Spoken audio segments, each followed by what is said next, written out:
Shalom, shalom, shalom à toutes et à tous. Je suis votre coach spirituel, le pasteur Mamadou Diomandé.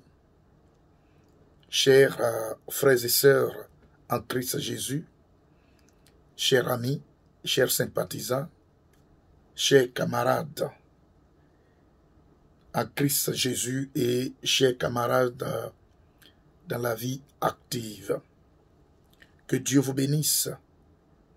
Toujours dans le cadre de notre programme de temps de parole et de prière, je viens par deux passages bibliques très populaires vous exhorter, vous apporter une exhortation et vous amener à méditer sur ces deux passages. Bien-aimés, comme j'ai l'habitude de le dire, mon objectif, c'est de vous orienter, c'est de vous aider à comprendre certaines choses dans la foi et aussi à demeurer ferme dans la foi, à ne jamais relâcher, quelles que soient les situations et les problèmes que vous traversez. Si tu es frustré, si tu as été injustement accusé, ou même que tu as posé un acte parce que l'erreur est humaine et qu'on t'a traité de tous les noms, bien-aimé, ce n'est pas l'homme qui est mort à la croix pour toi. Ce n'est pas l'homme qui t'a sauvé. C'est Jésus de Nazareth qui t'a sauvé. Alors que rien ou personne ne puisse arracher ta relation avec le Seigneur Jésus. Il faut toujours t'accrocher, il faut toujours te laisser conduire par le Saint-Esprit, quel que soit ce que tu traverses. Peut-être tu as été traité de tous les noms, peut-être on n'a pas de gars pour toi, mais Jésus qui t'a sauvé, lui seul connaît ton importance. Bien-aimés, ce sont des passages, les passages dont je vous ai parlé sont des passages très importants, mais aussi très populaires que tout le monde connaît. Mais j'ai l'impression que beaucoup d'entre nous oublient le sens profond de ces deux passages. Et plusieurs enseignements, plusieurs prédications sont en train de nous éloigner de l'objectif de Dieu en nous sauvant par son Fils. Et aussi, à force d'écouter plusieurs messages, aujourd'hui, on est en train d'oublier l'essentiel biblique qui nous amène au salut, à la délivrance et à la connaissance profonde de notre Sauveur et Seigneur Jésus. Quels sont ces deux passages? J'ai dit, ces deux passages sont très populaires. Le premier, c'est Jean 3,16.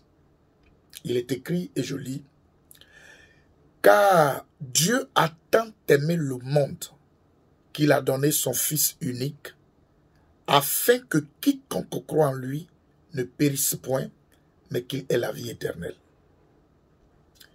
Nous allons commencer avec ce passage, avant de toucher l'autre passage.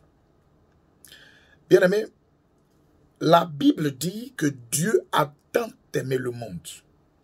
Et donc, le tant aimé nous démontre la manière grandiose dont Dieu a aimé le monde. Il a donné son unique. Donc cela sous-entend que malgré la multitude des anges au ciel, les Gabriel, les Séraphins, les Michaël, les chérubins, les 24 êtres vivants autour du Seigneur et dans le conseil du Seigneur, et les 4 êtres qui ont des yeux partout, autour du Seigneur et proche du Seigneur, le Seigneur n'a pris personne d'entre tous ces êtres. S'il prend un Michael, il va rester plusieurs. Il prend un Gabriel, il va rester plusieurs. Il prend un Séraphin, il va rester plusieurs. Il prend un Chérubin, il va rester plusieurs. Il prend un des 24, il reste 23. Il prend un des 4 êtres qui ont des yeux partout, il va rester 3. Le Seigneur a aimé le monde. Il a aimé l'humanité. Il a aimé l'Afrique. Il a aimé l'Europe, l'Asie. Il a aimé l'Amérique. Il a aimé l'Océanie. Et il a donné son unique Fils, afin que quiconque croit en lui ne périsse point, mais qu'il ait la vie éternelle. Ce passage est clair.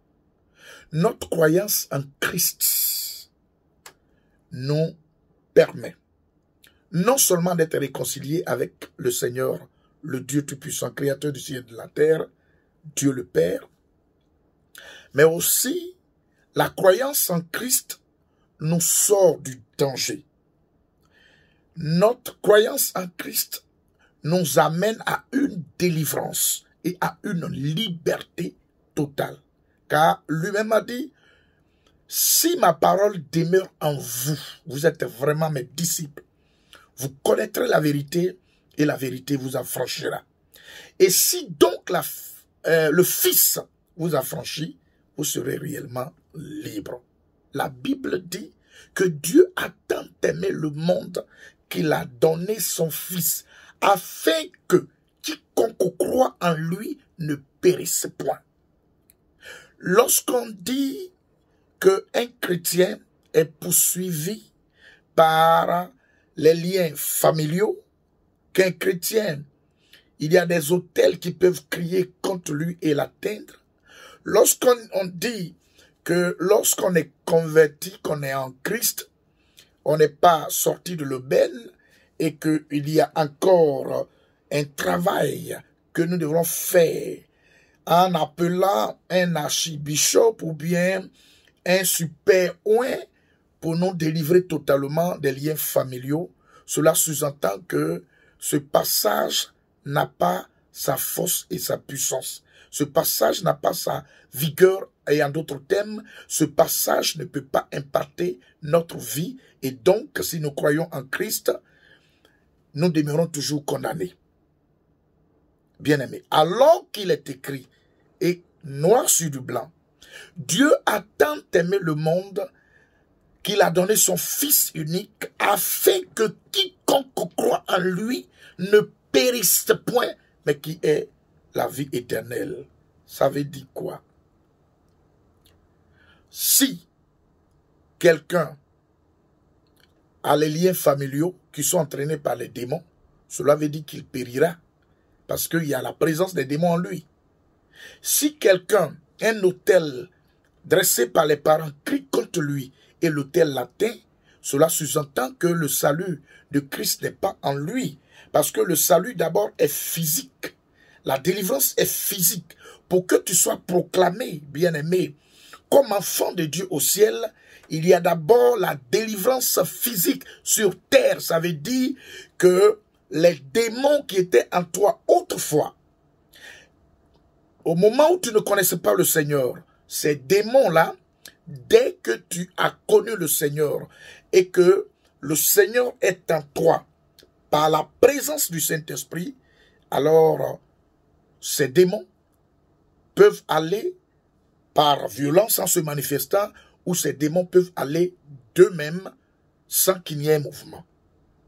Alors, si on dit que ces autels de nos parents, ces alliances de nos parents nous atteignent, cela veut dire que ce verset est vidé de sa puissance.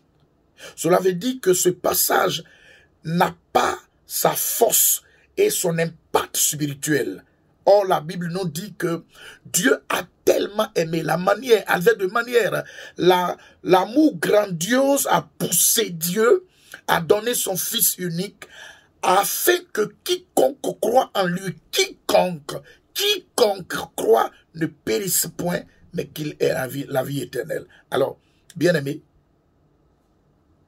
quelle est la valeur que nous donnons à ce passage dans notre vie? Le deuxième passage ici, c'est l'Épître aux Romains, le chapitre 1, le verset 16. Et Paul s'exprime ainsi, et je cite, « Car je n'ai point honte de l'évangile. C'est une puissance de Dieu pour le salut de quiconque croit, du juif premièrement, puis du grec. Car je n'ai point honte de l'évangile. C'est une puissance de Dieu pour le salut, la délivrance, toujours. Pour le salut, la délivrance, toujours, de quiconque croit, du juif premièrement, puis du grec. »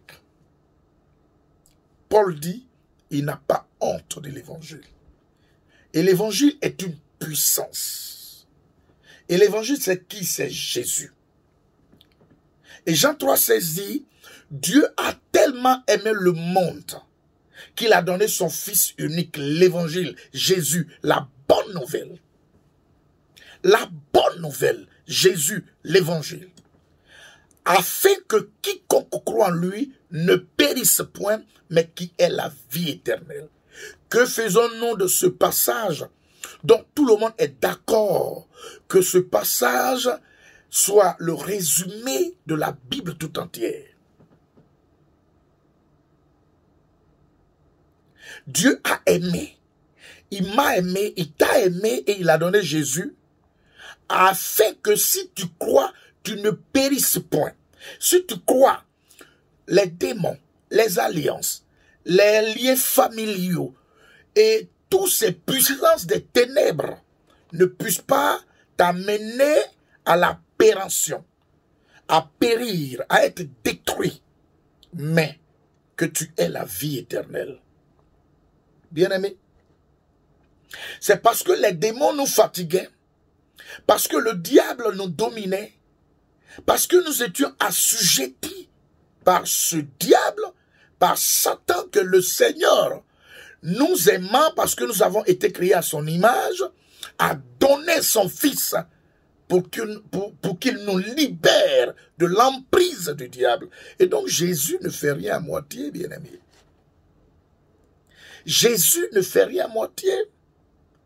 Il nous rachète d'abord du péché, il nous délivre des démons, il nous libère physiquement, il s'assoit en nous par l'entremise du Saint-Esprit, et ensuite, le jour, notre jour fini sur terre, nous rentrons dans son royaume qui est la vie éternelle. Alors, je vous exhorte, bien-aimés frères et sœurs, amis, sympathisants, tout enseignement qui vide la mort et la résurrection de Christ, de sa puissance, de son invincibilité et de son omniprésence, son omnipotence et son omniscience, bien-aimés, ce message n'est pas biblique.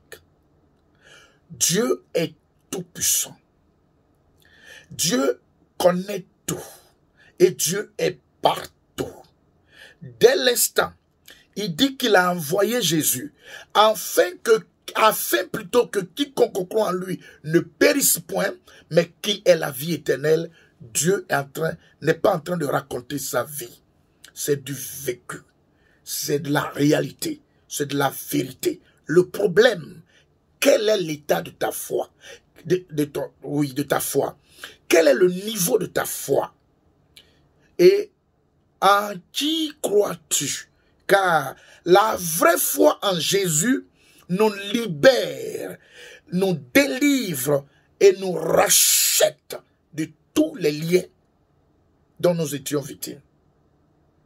Alors, si tu as cru en Jésus qu'un lien te retient, bien-aimé, je ne pense pas que c'est le Jésus que le Père a envoyé, c'est en lui tu crois.